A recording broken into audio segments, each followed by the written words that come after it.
Thank you very much, everybody. It's a great honor to have Prime Minister Mark Carney with us. As you know, just a few days ago, he won a very big election in Canada. And I think I was probably the greatest thing that happened to him, but I can't take full credit. His party was losing by a lot, and he ended up winning. So I really want to congratulate him. It was probably one of the greatest comebacks in the history of politics, maybe even greater than mine. But I want to just congratulate you. That was a great election, actually. We were watching it with interest, and I think Canada chose a very talented person, a very good person, because we spoke before the election quite a few times. And it's an honor to have you at the White House and the Oval Office. And you see the new and improved Oval Office as it becomes more and more beautiful with love. We handle it with great love. And 24-karat gold, that always helps too, right? But it's been a lot of fun. We're going over some of the beautiful pictures that were stored in the vaults that were for many, many years, in some cases over 100 years. They were stored in vaults of the great presidents, or almost great presidents, all having a reason for being up, every one of them. So it's very interesting. But I just want to congratulate you, and ran a really great race. I watched the debate. I thought you were excellent, and I think we have a lot of things in common. We have some tough points to go over, and that'll be fine. We're going to also be discussing Ukraine, Russia, the war, because Mark wants it ended as quickly as I do. I think it has to end. We had some very good news last night. The Houthis have announced that they are not, or they've announced to us at least, that they don't want to fight anymore. They just don't want to fight, and we will honor that. And we will stop the bombings, and they have capitulated. But more importantly, we will take their word. They say they will not be blowing up ships anymore, and that's what the purpose of what we were doing. So that's just news. We just found out about that. So I think that's very, very positive. They were knocking out a lot of ships going. As you know, sailing beautifully down the various seas. It wasn't just the canal, it was a lot of other places. And I will accept their word, and we are going to stop the bombing of the Houthis, effective immediately. And Marco, you'll let everybody know that, okay? Do you have something to say about that, by the way? It's a pretty big announcement. Yeah, this was always a freedom of navigation mission. These guys, these are, a band of individuals with advanced weaponry that were threatening global shipping. And the job was to get that to stop. And if it's going to stop, then we can stop. And I think it's an important development. And we'll have maybe before we're going to, as you know, the Middle East, Saudi Arabia. We're going to UAE and Qatar. And that'll be, I guess, Monday night. Some of you are coming with us. I think before then we're going to have a very, very big announcement to make, like as big as it gets, and I won't tell you on what, but it's going to, and it's very positive. I'd tell you if it was negative or positive. I can't keep that out. It is really, really positive, and that announcement will be made either Thursday or Friday or Monday before we leave, but it'll be one of the most important announcements that have been made in many years about a certain subject, very important subject. So you'll all be here.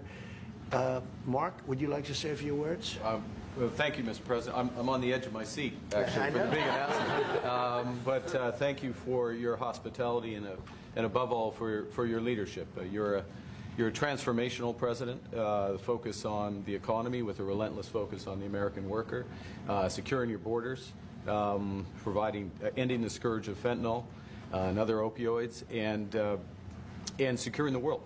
And I've been elected with my colleagues here, with the help of my colleagues here. I'm going to spread the credit to transform Canada with a similar focus on the economy, securing our borders, again on fentanyl, much greater focus on defense and security, securing the Arctic and developing the Arctic. And the history of Canada and the U.S. is we're stronger when we work together, and there's many opportunities to work together. And I look forward to, addressing some of those issues that we have, but also finding those areas of mutual cooperation so we can move forward. That's great. Very nice. Thank you very much. It's a very nice statement. Anybody? Is USMCA there? No, it was actually very effective, and it's still very effective, but people have to follow it. So, that's been a problem. People haven't followed it. But it was a transitional step a little bit, and as you know, it terminates fairly shortly. It gets renegotiated very shortly.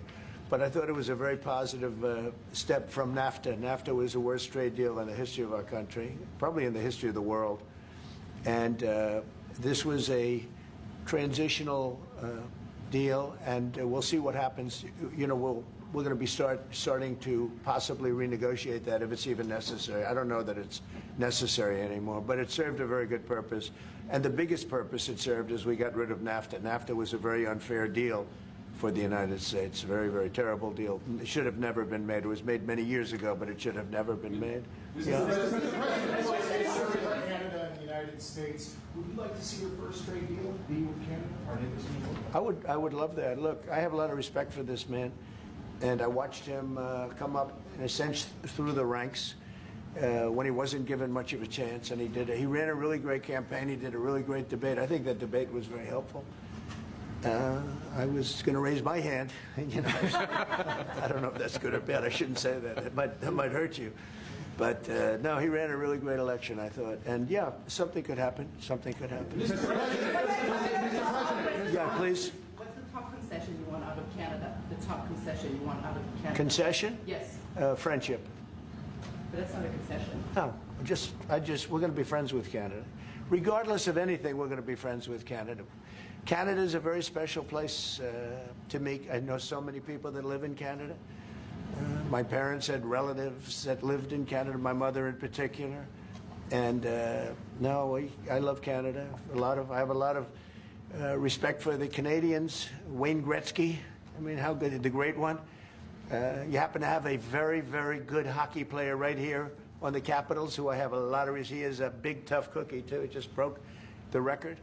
And he's a great guy. And, we had the team here, and I got to know a lot of the players. But now, Canada is a very special place. Yeah, please. Mr. President, and Mr. Prime Minister, I'd like to get your response to this too. But Mr. President, you have said that Canada should become the 51st state. Were you joking? No. Well, I still believe that, but it takes two to tango, right? But no, I do. I mean, I believe it would be a massive tax cut for the Canadian citizens. You get free military, you get tremendous medical cares and other things. There would be a lot of advantages, but it would be a massive tax cut. And it's also a beautiful, as a real estate developer, I'm a real estate developer at heart. When you get rid of that artificially drawn line, somebody drew that line many years ago with like a ruler, just a straight line right across the top of the country. When you look at that beautiful formation when it's together, I'm a very artistic person, but when I looked at that beauty, I said that's the way it was meant to be. But I do feel it's much better for Canada, but we're not going to be discussing that unless somebody wants to discuss it. I think that there are tremendous benefits to the Canadian citizens, tremendously lower taxes, free military, which honestly we give you essentially anyway because we're protecting Canada if you ever had a problem. But I think it would really be a wonderful marriage because it's two places that get along very well. They like each other a lot. Well, if I may, as you know from real estate, there are some places that are never for sale. That's true. We're sitting in one right now, Buckingham Palace that you visited as well. That's true. And having met with the owners of Canada over the course of the campaign last several months, it's not for sale, won't be for sale ever. But the opportunity is in the partnership and what we can build together. And we have done that in the past. And part of that, as the President just said, is with respect to our own security. And my government is committed for a step change in our investment in Canadian security and our partnership. And I'll say this as well, that the President has revitalized international security, revitalized NATO, and us playing our full weight in NATO, and that will be part of it. And I must say, Canada is stepping up the military participation because Mark knew, you know, they were low, and now they're stepping it up, and that's a very important thing. But never say never. Never say never.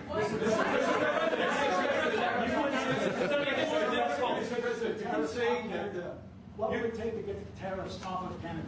Well, we'll be talking about different things. Like, you know, we want to protect our automobile business, and so does Mark.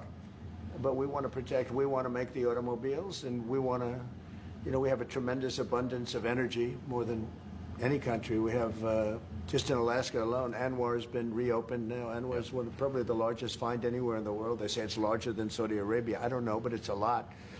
But we have tremendous amounts of energy. Other countries don't. We're both lucky in that way. They have energy. We have energy. We have more than we can ever use and more than we could ever sell, actually, and you have the same thing. So we're two countries that are very lucky. If you look at China, they don't have that. You know, it's a big disadvantage. Other countries, most countries don't have. You know, most countries don't have that. So Canada and us, we have a lot of advantages over other places. Mr. President, when you consider what Mr. Carney just said, that Canada is not for sale, does this make the discussion a little more difficult to start on? No, not at all. No, not at all. No, time will tell. It's only time. But I say never. I've had many things that were not doable, and they ended up being doable, and only doable in a very friendly way. But if it's to everybody's benefit, you know, Canada loves us and we love Canada. That's, I think, the number one thing that's important. But we'll see. I mean, over time, we'll see what happens. China. I was hoping you can clarify something. Earlier this morning in Capitol Hill, Secretary Bessent said that there had been no negotiations yet with China. You have said something differently. Can you clarify that? They want to meet, and they're doing no business right now. And those ships are turning around in the Pacific Ocean. Big turn. Those are big ships. Those ships take about 10 miles to turn. And, you know, we lost $1 trillion to China on trade because of an incompetent president that we had who preceded me, grossly incompetent. You're finding it out more and more now. And by not trading, we're losing nothing. So we're saving $1 trillion. It's a lot. But they want to negotiate, and they want to have a meeting, and we'll be meeting with them at the right time. But you haven't met with them yet. I have not met with them, no, of course. You would know if I met. I'd tell you. They want to meet, but, you know, we are right now, look, they're suffering greatly. Their economy is suffering greatly because they're not doing trade with the U.S., and they made most of their money off the U.S. Don't kid yourself. They don't make the money off other countries like this. And they were making, we had a trade imbalance. We had a deficit, or they had a surplus, another way of saying it, of more than $1 trillion. Think of it, more than $1 trillion. And because of 145%, that's the only reason, but because of, they have now 145% tariff, there's no trading. You can't trade with 145%. We are, therefore, making, in a certain way, I guess, $1.1 trillion. In other words, we're not losing $1.1 trillion. Our deficit is much better. When I started, I say we were losing billions of dollars a day on trade. That's rapidly turning around. We looked at numbers this morning. So we were losing, the United States during Biden was losing more than, I won't even give you numbers because they're so embarrassing, but billions of dollars a day on trade. Those numbers are rapidly turning between the tariffs. Don't forget, we're now getting 25% on cars, 25% on aluminum, 25% on steel, and maybe more importantly, massive numbers of companies are moving into the United States. Honda, we have tremendous, the car companies are moving in at levels we've never seen before. The biggest investment ever made in the United States is being made right now. Trillions of dollars. I would say we could be at $9 trillion. You could go back to other presidents. They haven't had $1 trillion for their entire term. Look at Biden. He had bad numbers. People were leaving. They weren't coming in. They were leaving with Biden, and he didn't know the difference. The only thing he knew is people coming in. You know who they were? Illegal immigrants, okay, from prisons, from mental institutions, from all sorts of places that weren't good, from gangs, from Venezuela. They were coming in and they were criminals and murderers. 11,888 people that murdered, and at least half of them murdered more than one person. This is what Biden led into our country. I'm bringing in big companies. We have Apple is investing $500 billion. We have Jensen, as you know, is going to be 500 biggest chip maker, or chip thinker, I call him. He's really a thinker more than a maker. But we also have the maker, Mr. Wei. I get to know them all in the last, it was a cram course. But they're all moving into America because of the tariffs. And I don't think people have appreciated it. Some people do, some of the smart people do. So we have more money coming in. It's really an amazing thing. We have more money being invested in the United States now than at any time ever before in our history, and it's not even close. And I think the real number could be 9 or 10 trillion. We don't know everybody that's doing it. We have many. I just heard about a plant that's being built right now, a very, very top-of-the-line company, and they didn't come to the White House. They're just doing it because they're making it, because if they build here, there are no tariffs. And this is the big market. This is the market. That sets us apart from it. This is the market where everyone wants to be. Now, if I didn't come here and do this, all of a sudden we wouldn't be the market where everyone wants to be. So we're able to do it in time. But we're going to have a great announcement. And I'm not necessarily saying it's on trade. Going to the beginning, we're going to have a great announcement over the next few days, an announcement that will be so incredible, so positive. And I'm not saying, I don't want you to think it's necessarily on trade. Just to finish, we also have a situation, because everyone says, when are you going to sign deals? We don't have to sign deals. We could sign 25 deals right now, Howard, if we wanted. We don't have to sign deals. They have to sign deals with us. They want a piece of our market. We don't want a piece of their market. We don't care about their market. They want a piece of our market. So we can just sit down, and I'll do this at some point over the next 2 weeks, and I'll sit with Howard and Scott and with our great vice president, who has done a really good job. We have some good news to report on a lot of fronts. But JD will be there, and Marco, and we're going to sit down, and we're going to put very fair numbers down, and we're going to say, here's what this country, what we want, and congratulations, we have a deal. And they'll either say, great, and they'll start shopping, or they'll say, not good, we're not going to do it. And I said, that's okay, you don't have to shop. Now, we may think, well, they have a right, you know, that maybe we were a little bit wrong, so we'll adjust it. And then you people will say, oh, it's so chaotic. No, we're flexible. But we'll sit down, and we'll, at some point, in some cases, we'll sign some deals. It's much less important than what I'm talking about. For the most part, we're just going to put down a number and say, this is what you're going to pay to shop. And it's going to be a very fair number. It'll be a low number. We're not looking to hurt countries. We want to help countries. We want to be friendly with countries. But you keep writing about deals, deals. When are we going to sign? When? It's very simple. We're going to say, in some cases, we want you to open up your country. In some cases, we want you to drop your tariffs. I mean, India, as an example, has one of the highest tariffs in the world. We're not going to put up with that. And they've agreed already to drop it. They'll drop it to nothing. They've already agreed. They would have never done that for anybody else but me. So we're going to put down some numbers, and we're going to say our country is open for business. And they're going to come in, and they're going to pay for the privilege of being able to shop in the United States of America. It's very simple. It's very simple. So I wish they'd keep, stop asking, how many deals are you signing this week? Because one day we'll come and we'll give you 100 deals. And they don't have to sign.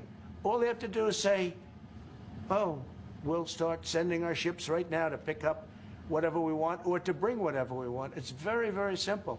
And I think my people haven't made it clear.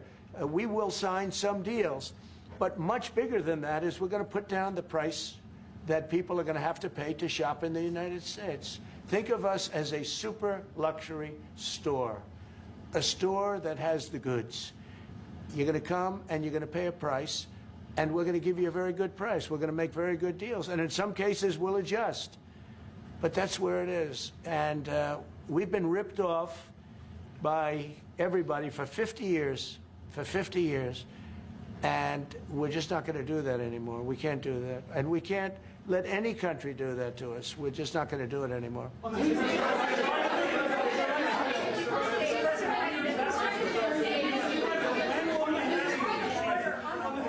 you tell us a bit more about about the deal that you've reached with the Houthis? No, it's not a deal. They've said, please don't bomb us anymore, and we're not going to attack your ships. And where did you hear about that? It doesn't matter where I hear. The very good source, I could tell you.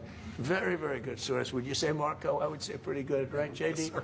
A very good source. No, they don't want to be. They don't want to be. They don't want to be bombed anymore. You know, I sort of thought that would happen. No, behind you, please. Clarifying something you said on USMCA, is the U.S. prepared to walk away from that pact? From what pact? USMCA. No, it's fine. It's there. It's good. We use it for certain things. It's there. We have the USMCA is a good deal for everybody. I won't say this about Mark, but I didn't like his predecessor. I didn't like a person that worked for. She was terrible, actually. She was a terrible person, and she really hurt that deal very badly because she tried to take advantage of the deal and she didn't get away with it. You know who I'm talking about. But so you know, we had a bad relationship having to do with the fact that we disagreed with the way they viewed the deal, and we ended it. You know, we ended that relationship pretty much. The USMCA is great for all countries. It's good for all countries. We do have a negotiation coming up over the next year or so to adjust it or terminate it. Mr. President, I'll say a word on USMCA, if I may, Mr. President. It is a basis for a broader negotiation. Some things about it are going to have to change. And part of the way you've conducted these tariffs has taken advantage of existing aspects of USMCA. So it's going to have to change. There's other elements that are come, and that's part of what we're going to discuss. Right.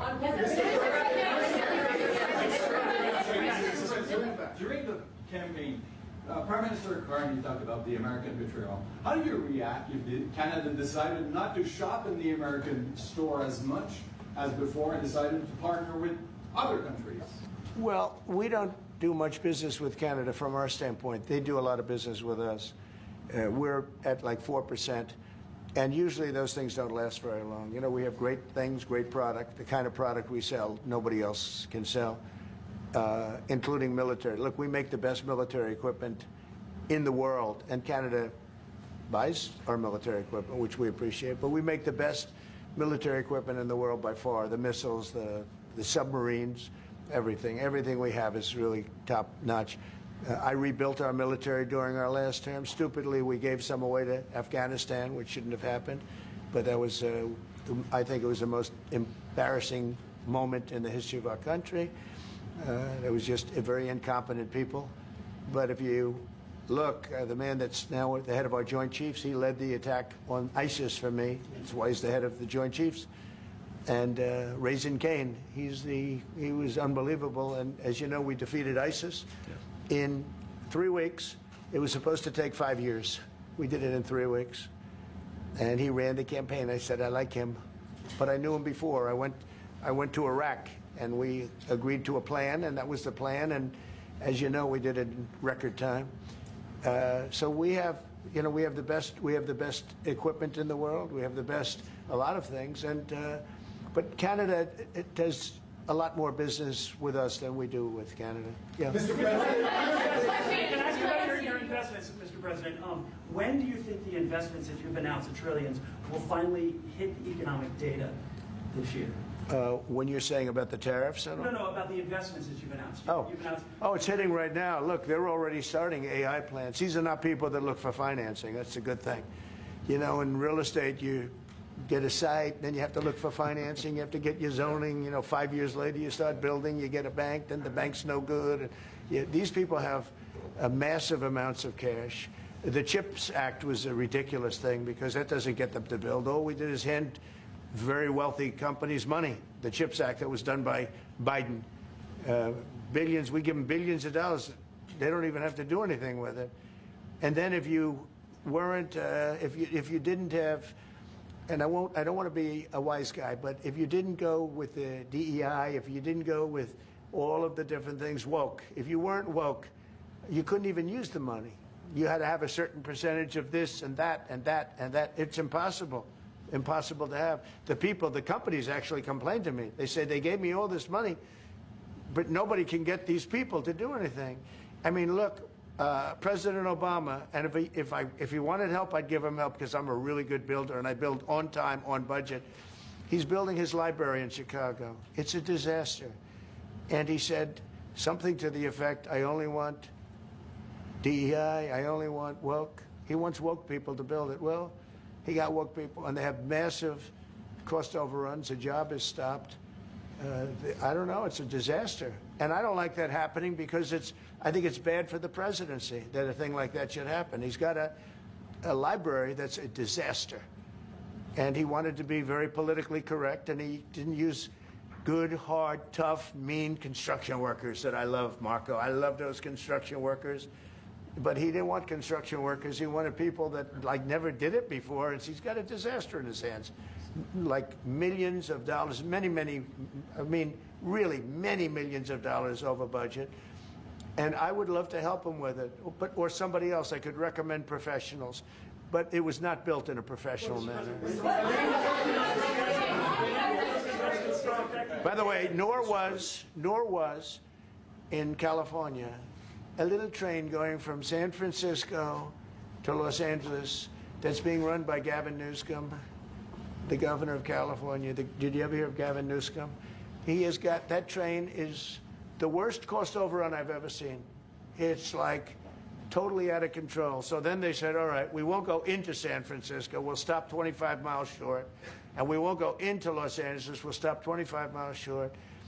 It's hundreds of billions of dollars for this stupid project that should have never been built. And then they realized that it would have been a lot less costly if we just gave limousine service back and forth and gave it free. They would have saved hundreds of billions of dollars. They have airplanes that go there for one 1/100th the cost. And they have cars. They have a thing called a highway that goes back and forth that's not fully utilized. And they got involved with this project. And Gavin, you know, I always liked Gavin. I had a good relationship with him. I just got him a lot of water. You know, I sent in people to open up that water because he refused to do it.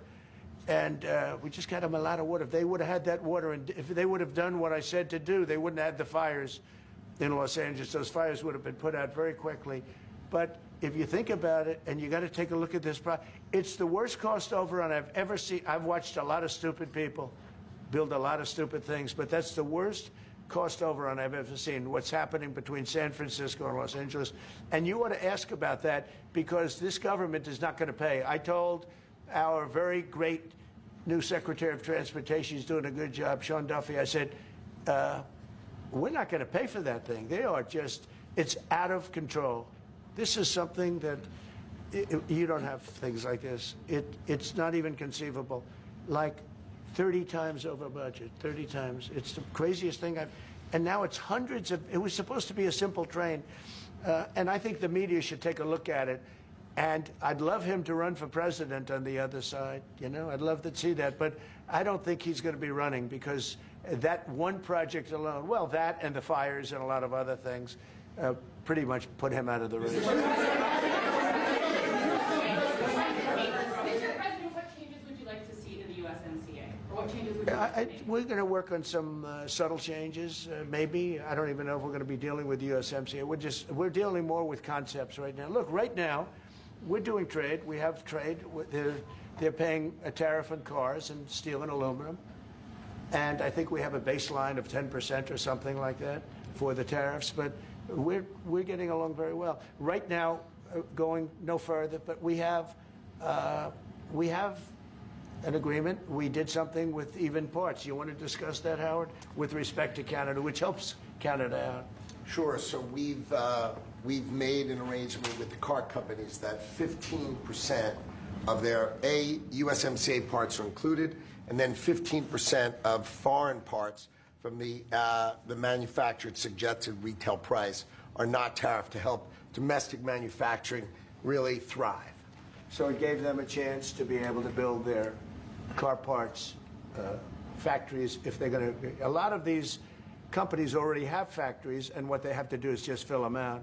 But they're able to build them in the United States, so we gave them a pretty substantial period of time. I think. Just to clarify, Mr. President, is there anything the Prime Minister can say to you today to change your mind on tariffing Canada? Tariffing cars? Tariffing Canada. Is there anything he could say to you in the course of your meetings with him today that would get you to lift tariffs on Canada? No, Why not? just the way it is. What's the 51st state? Yeah. If Canadians don't want it, would you respect that? Sure, I would. But this is not necessarily a one-day deal. This is over a period of time they have to make that decision. Yes, go ahead. Yeah, if I may. Well, respectfully, Canadians' view on this is not going to change on the 51st state. Secondly, we are the largest client of the United States in the totality of all the goods. So we are the largest client of the United States. We have a tremendous auto sector between the two of us, and the changes that made have been helpful. 50% of a car that comes from Canada is American. That's not like anywhere else in the world. And to your question about is there one thing? No, this is a bigger discussion. There are much bigger forces involved, and this will take some time and some discussions, and that's why we're here, to have those discussions, and that is represented by who's sitting around the table. See, the conflict is, and this is very friendly. We're not. This is not going to be like we had another little blow up with somebody else. That was a much different.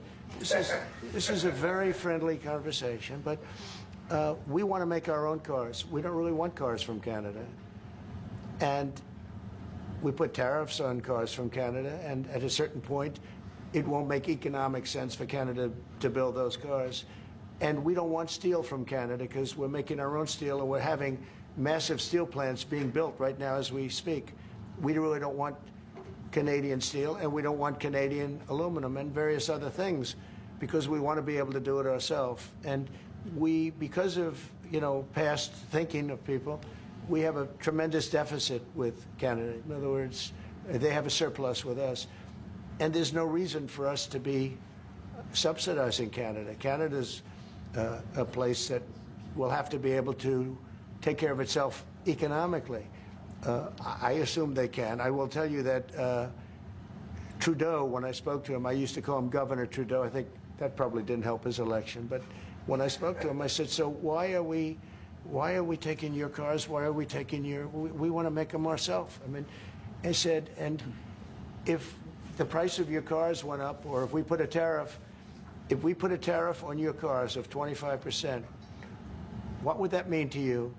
He said that would mean the end of Canada. He actually said that to me. And I said, that's a strange answer, but I understand his answer. But no, I mean, it's hard to justify subsidizing Canada to the tune of maybe $200 billion a year. We protect Canada militarily, and we always will. We're going to, that's not a money thing. But we always will. But, it's not fair. But why are we subsidizing Canada $200 billion a year, or whatever the number might be? It's a very substantial number. And it's hard for the American taxpayer to say, gee whiz, we love doing that. Thank you very much. We're going to have a very subsidized.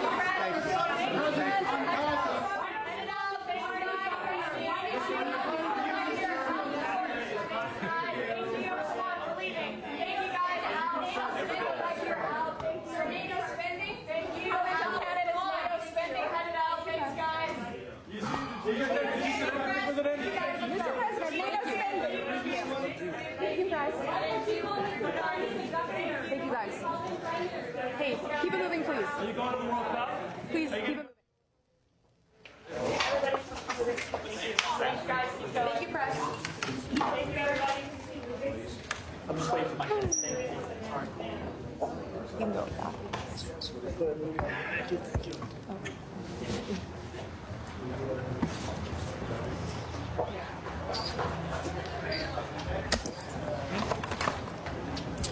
Sorry, you okay? Yeah, I'll get.